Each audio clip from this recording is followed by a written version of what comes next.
네, 안녕하십니까. 이현율입니다. 오랜만에 뵙는 것 같습니다. 8월 초 지금 한참 여름 휴가철인데 잘 계시는지요? 날이 지금 또 엄청나게 무덥습니다.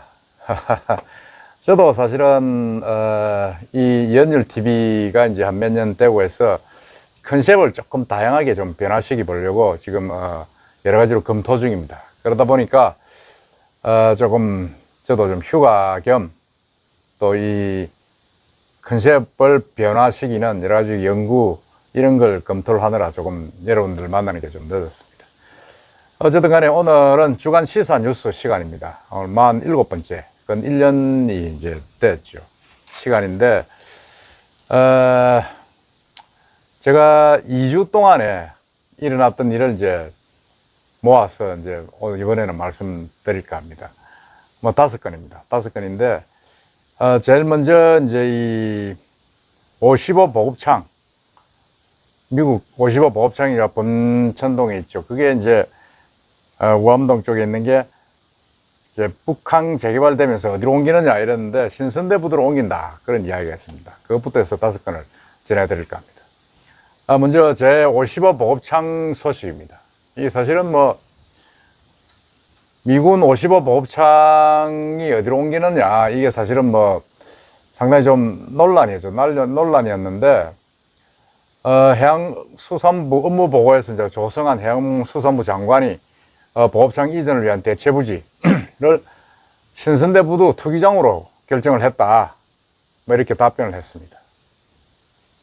사실은 이 미군 55 보급창 부지는 이제 2030 부산 박람회 개최 장소로 활용하기 위해 이제 부산시가 국방부에 이전을 요구한 상태죠. 근데 이게 이제 미군 부지다 보니까 상당히 뭐 만만치 않았는데, 이번에 이제 신선대부두 그쪽으로 옮기는 걸로 지금 결정이 났습니다. 대체적으로 이제 뭐 고인근이죠. 뭐 어차피 남구 우암동에서 이제 고인근으로 옮기는 건데, 뭐 여러 가지 이제 과제는 좀 남아 있겠지만은, 이게 뭐 대체부지가 이제 어느 정도 결정이 됐고, 거기도 신선대부도 옆에 가면 이제 2함대 사령부도 있고 해서 군부대로서는 뭐 다 적당합니다. 적당하고 해서 상당히 뭐 좀 제가 볼 때는 적당하지 않은가 싶습니다. 그리고 빨리 이게 좀 옮겨야 됩니다. 옮겨야 되고, 옮겨야 되는 게 이제 2030 개최지가 지금 북한 재개발과 관련해서 지금 뭐 거국적으로 지금 윤석열 대통령 정부가 들어선 뒤로는 지금 민관, 경 합쳐서 지금 추진하고 있지 않습니까? 그런데 동구 보밀동 미군 보급창이 이제 신선대 보면 이제 준설도 투기장이 있습니다. 그 군부대 옆에.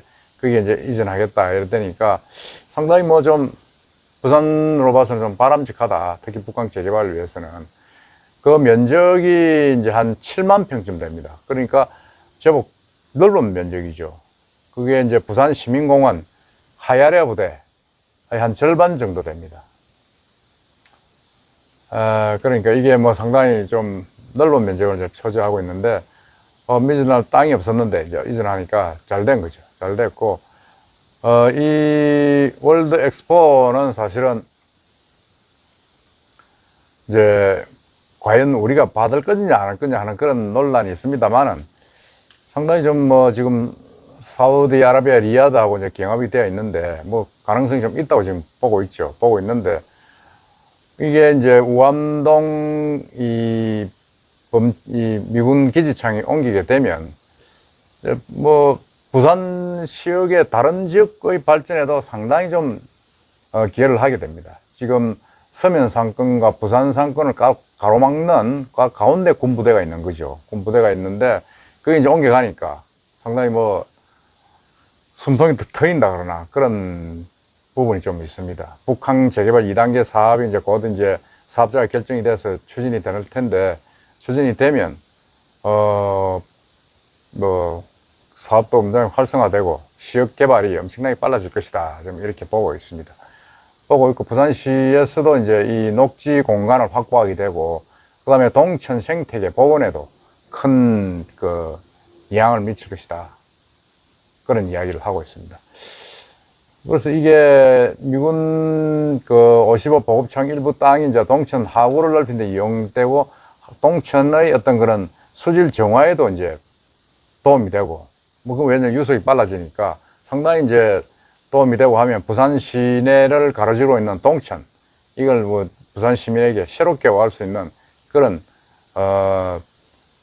원도심의 어떤 허파로 작용을 할 수 있다. 그런 이야기입니다. 그러니까 이걸 이제 옮기게 되면 거기에 이제 북항 재개발 2단계 개발 계획의 어떤 그 시설이 들어서게 되니까 이제 뭐 부산의 어떤 그런 지금 북한과 서민을 가로막고 있는 그런 뭐라 그럽니까 군부대의 이전 부지가 없어지니까 상당히 도움이 된다. 지금 그렇게 보고 있습니다. 그건 제가 볼 때는 뭐 아주 합당한 조치다. 그런 생각이 듭니다.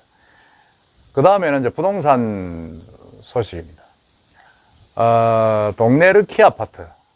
뭐 이제 이게 뭐 지금 상당히 좀 오래된 아파트인데 2년 전에도 이제 이 예비 안전 진단 통과가 이제 부결됐습니다. 부결됐는데 이번에 이제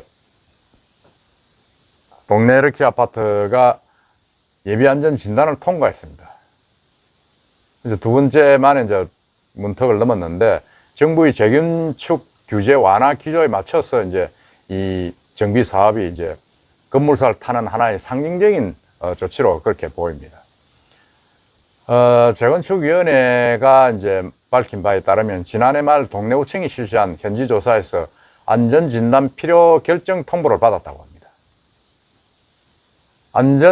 예비 안전 진단은 이제 정밀 안전 진단이 필요한지를 결정하는 조사입니다. 그러니까 이제 이게 정밀 안전 진단이 결정이 되면 그 A, B, C, D 등급이 있죠. 그래서 C 등급 이상만 되면 이제 재건축을 할 수 있다. 지금 그렇게 이야기를 하는 거죠. 그래서 예비 안전 진단을 통과하면 정밀 안전 진단을 통해 가지고 A, B, C, D, E 등급이네. E 등급 5등급을 받는데 E 등급일 때는 재건축이 확정이 되고 D 등급을 받으면 적정성 검사를 통해 재건축 여부가 결정이 됩니다. 그럼 다시 이제 한 번 더 적정성 검사를 거치는 거죠. 통상적으로 이제 재건축 단지들은 D 등급을 받아가지고 적정성 검사를 한 번 더 하고 이제 재건축 여부를 결정하는 게 보통입니다. 근데 이번에 어쨌든 간에 예비 안전 진단 결정을 받았기 때문에 상당히 이제 재건축에서는 한 발자국, 한 50% 정도 다가갔다고 지금 볼 수가 있습니다. 사실 동네 르키 아파트는 1983년도에 준공이 된 아파트인데 2020년 10월 재건축 관문인 그 타당성 심의를 통과하면서 본격적으로 이제 정비 사업이 추진되었습니다. 그렇지만 이제 그 뒤에 이제 예비 안전 진단이 제동이 걸리면서 이제 상당히 좀 뭐라 그럽니까 좀 진척이 더뎌졌는데 사실 그 위치도 괜찮고 해서 아주 부산 그 구도심의 어떤 발전을 키울 수 있는 그런 아주 좋은 아파트입니다. 지금 또 거기에는 이제 옛날 동네 르키는 손에 말하는 동네 부자들이 많이 살았죠. 알부자들이 많이 살아가지고 반대하는 주민들도 많고 그랬습니다. 많은데 요즘은 이제 거의 이제 재건축을 하는 분위기로 가기 때문에 상당히 거기에 재건축이 이제 시작이 되면 상당히 관심이 부산에서는 높을 것이다. 좀 이렇게 보고 있습니다. 그 다음에는 이제 사무 가든 아파트입니다. 이게 이제 해운대 사무 가든 아파트는 거기도 이제 층수와 이런 걸 좀 높여가지고 상당히 좀 뭐라 그럽니까 재건축을 이제 실제로 이제 좀 실질적인 어떤 혜택이 되는 쪽으로 지금 사업을 좀 추진을 할 수 있게끔 되었습니다. 해운대구 노른자라고 봐야죠. 이게 우동 1 재건축 단지입니다. 그러니까 최고 높이 용적률이 상향 조정돼 가지고 이제 뭐 실질적으로 사업성을 확보한 거죠. 지난 2019년도 5단 시장 이설 시절에 건물들 높이는 120m로 제한됐었습니다. 제한됐는데 이번에 이제 그게 이제 풀려 가지고 상당히 좀 혜택을 좀 받았습니다. 받아가지고 거기에 이제 핵심 내용은 단지 최고 높이를 102m 그리고 용적률을 260%로 이제 변경을 했습니다. 2019년도 도시계획위원회에서 결정된 최고 높이 87m, 용적률 251%에 비하면 엄청나게 이제 상향 조정된 거죠. 그러니까 이제 우일동 재건축 단지는 최고 지상 34층 11개 동 1283세대로 이제 지어집니다. 뭐 우동은 뭐 거기 일대가 지금 다 대건축으로 지금 진행이 되고 있죠. 우동 3지역도 지금 재건축이 진행이 되고 있는데 우일동 이 3호 아파트, 3호 가든 아파트는 아파트 자체를 이제 헐어내고 새롭게 짓는 겁니다. 짓는 건데 어쨌든 간에 뭐 어떤 120m를 넘지 못하는 방침을 정하고 상당히 좀 뭐 어려움을 겪었는데 이번에 이제 새롭게 이제 뭐라 그럽니까, 재건축 관계가 결정이 되면서 상당히 좀 혜택을 볼 것이다, 그런 생각이 됩니다. 그러면서 이제 120m 규정은 이제 없어졌다, 그렇게 봅니다. 120층을 뭐 87m로 해가지고는 사업성이 상당히 없었는데 이번에 이제 다시 이제 120m까지는 안 되지만은 뭐 상당히 높아진 거죠. 102m니까. 102m인데 뭐 이런 사업장들이 사실은 높이 제한된 사업장들이 많습니다. 명륜 2 재건축, 수안 1 재건축 등 한 10군데에 달하는데 이 높이가 이제 120m 제한 없어졌기 때문에 상당히 좀 달라질 수 있을 것이다, 지금 이렇게 보고 있습니다. 이 3호 가든은 지난 85년도에 준공이 돼가지고 25,000평 부지에 11개 동 1,076세대 규모가 지금 들어서 있습니다. 들어서 있는데 이 시행사는 이제 DLENC, 옛날 대림건설로 이미 시공사로 결정이 됐습니다. 지난해에 됐는데 하이엔드 뭐 브랜드 아크로로 이제 처음 지방에서 선보인다고 합니다. 아마 상당히 또 관심을 끄는 지역이 아닌가, 그런 생각이 듭니다. 그 다음에는 이제 부산국제금융센터. 국제금융센터에 이제 세계 외국계 금융기관이 지금 들어서는 걸로 지금 확정이 되었습니다. 그러니까 이 부산시가 이제 25일 날 BIFC 에서 외국계 금융기관인 한국시티은행, 그리고 BMI 그룹 한국사무소, 그리고 요즈마 그룹 코리아 등의 통합 개소식을 열었다고 합니다. 열었는데 지난해 7월 입주한 한국시티은행은 한국예탁결제원, 외화증권 매매 결제 뭐 이런 것 등을 지금 수행을 하고 있습니다. 그러니까 BIFC가 뭐 인터내셔널이란 말은 있는데 전혀 뭐 국제 금융기관은 들어오지 못했는데 이번에 이제 홍콩계 하고 이제 일본계 이렇게 들어옴으로써 상당히 좀 활성화됐다는 인정을 받고 있습니다. 홍콩계 기업인 이제 BMI 그룹은 정권 자산 관리, 펀드, 컨설팅 업무를 주로 하고 있는데 800여 개 글로벌 상장사의 기업 자문, 그리고 130개 기업의 기업 공개, IPO를 진행해온 기업입니다. 그리고 이제 요즈마 그룹 코리아는 이스라엘 벤처 캐피탈 요즈마 그룹의 한국 법인입니다. 국내외 이제 유명 기술 기업을 발굴해가지고 투자 자문 뭐 이런 걸 하는 기업인데, 상당히 이런 기업들이 이제 국제적으로 이제 이런 기업들이 들어오게 되면, 부산이 제대로 이제 국제금융기관의, 그거로서 이제 활동을 할 수 있을 것이다, 그렇게 봅니다. 그렇게 보고, 이 외에도 다른 업체들도 좀 많이 들어와서, 부산이 BIFC가 명세를 상부한 이제 인터내셔널 금융기관으로, 거듭나기를, 기대해 봅니다. 그 다음에는 제가 알려드리는 거는 이제, 부경대학입니다. 부경대학에 이제, 반도체 학과가 지금 들어선다.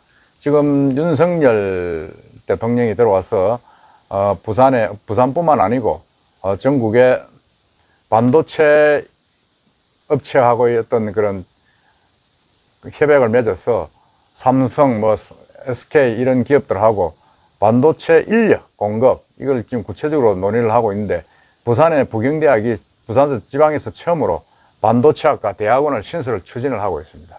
2024학년도부터 250명을 모집한다고 합니다.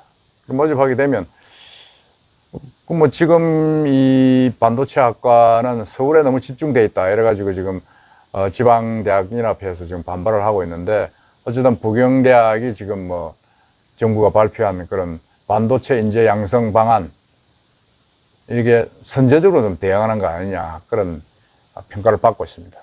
부경대학에 따르면 이제 학부 50명, 대학원 200명, 등 이제 250명 규모의 반도체 전문 인력을 양성하고, 이 양성 인력은 전국에서 인재를 끌어모은다, 그렇게 이야기를 하고 있습니다. 현재 이제 나노금융공학과, 뭐 재료공학 전공, 뭐 이런 이제 학과들이 있는데, 기존의 반도체 관련 학과의 어떤 그런 것과는 좀 다르게 반도체 분야를 전공으로 하는 또 다른 스마트 그린 융복합 인재 육성 연구단지를 만들어 가지고 기존 학과를 신설한다, 이렇게 이야기를 하고 있는데, 이는 뭐 교육부하고 본격적인 협의를 진행을 하는데, 상당히 뭐 그건 뭐 이런 학과들은 정부의 어떤 승인 없이 또 할 수 있는 자체의 정원의 관계에서 해결할 수 있는 그런 부분이다고 지금 대학에서 설명을 하고 있습니다.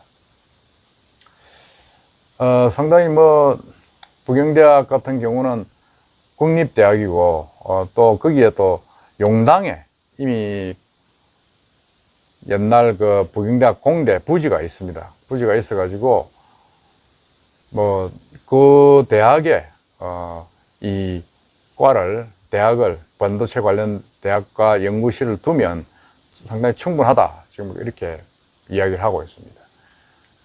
그럼 100만 디지털 인재 양성, 이게 이제 정부의 방침인데, 그게 첨단 분야의 그런 각종 규제를 완화하는 대학 설립 운영 규정 개정안의 심의 의결 돼 가지고, 국립대학은 첨단 학과를 신설할 경우 정원 내 자체 조정이 아닌 정원 순정 방식, 그 정원을 늘리는 게 가능하다, 지금 이렇게 돼 있죠.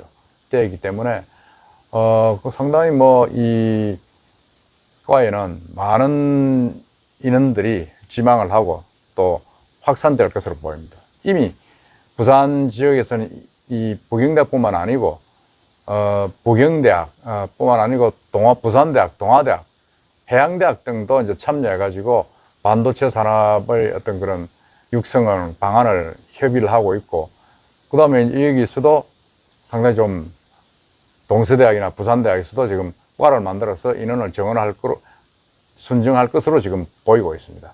부산대학도 한 7, 80명 정도 정원 계획을 계획 중인데, 얼마나 지금 부산 지역 대학이 이게 뛰어들지 좀 관심입니다.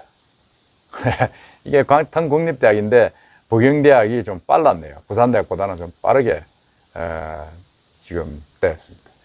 최근 교육부가 발표하는 신산업, 첨단 산업 인재 양성 위한 지원 대학 중 시스템 반도체 분야에서는 부산대, 부경대 인재들을 포함 30개 대학이 선정이 되었고, 이들 대학은 연간 1200명 인재 양성을 목표로 올 한 해에 97억 원의 예산을 이제 지원받는다, 지금 그렇게 되어 있습니다. 하여튼 뭐 이건 뭐 바람직한 방향이고, 반도체가 사실은 앞으로의 전 세계의 어떤 제4차 산업혁명을 이끌어내는 중요한 어떤 소재고, 또 우리나라에도 이 반도체가 우리나라를 앞으로 차기를 먹여 살릴 그런 업종이다, 그렇게 알고 지금 열심히 지금 우리나라에서도 정부에서도 지원해주고 우리 기업체들도 그쪽으로 나가고 있습니다. 지금 반도체는 뭐 삼성전자가 압도적으로 지금 D램 부분에서는 세계 1위 아닙니까? 하여튼 이 대학의 어떤 그런 부분들을 부산 지역의 어떤 그런 지방 대학의 어떤 그 약점들을 좀 보완할 수 있는 큰 계기가 됐으면 합니다. 오늘은 이렇게 5건 제가 정리해 보내드렸는데, 까외로 제가 이제 이 연율 TV를 저도 이제 은퇴를 했고 퇴직도 하고 해서 부산 시사 뉴스는 하고 있습니다만은 해서 이제는 단순히 시사 뉴스뿐만 아니고 좀 시니어를 위한 그런 어떤 프로그램을 좀 짜서 여러분들에게 유익하게 좀 접근을 하고, 그다음에 제가 또 이제 기자 생활 40년 된 그런 뒷이야기들 그걸 좀 더 구체적으로 좀 자료를 모아서 지금 준비를 하고 있습니다. 하고 있기 때문에 8월 중에 다시 또 좀 더 새로운 모습으로 여러분들에게 다가가겠습니다. 이상입니다. 더운 여름 건강 조심하시고 다시 뵙겠습니다. 감사합니다.